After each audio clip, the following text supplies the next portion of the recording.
একজন রাজার একটি চোখ এবং একটি পা অকেজো ছিল। তো তিনি তার রাজ্যের সকল চিত্রশিল্পীদেরকে ডেকে পাঠালেন এবং বললেন, আমার একটি সুন্দর পোর্ট্রেইট এঁকে দাও। কিন্তু কোনো চিত্রশিল্পী তারকে নিয়ে কোনো পোর্ট্রেইট আঁকার ব্যাপারে সাহস দেখালো না এবং সকলেই বলল, আমরা পারবো না। কিন্তু একজন ব্যতিক্রমীভাবে বলল যে আমি একটা চিত্র এঁকে দেব।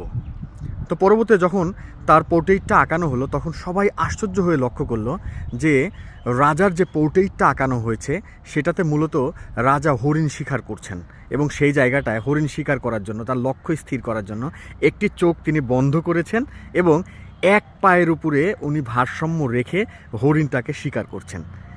এই যে চিত্রটা আঁকানো হলো, এই যে পোর্ট্রেইটটা আঁকলেন, তার জন্য রাজা কিন্তু তাকে পুরস্কৃত করলেন এবং এই পুরস্কারটা তিনি কিন্তু শুধুমাত্র ছবি আঁকার জন্য পান নাই, বরং এই যে তার দৃষ্টিভঙ্গিটা, যে দেখেন প্রত্যেকটা মানুষের মধ্যেই কিন্তু কিছু দুর্বলতা থাকবেই, আমি আপনি প্রত্যেকের মধ্যেই দুর্বলতা থাকবে। তো দুর্বলতাকে বাদ দিয়ে যে সবল দিকগুলো আছে সেগুলোকে কিভাবে দেখা যায়, সেগুলোকে কিভাবে সুন্দর করে আমরা সকলের সামনে তুলে ধরতে পারি, এইটা কিন্তু আসলে সবাই পারে না।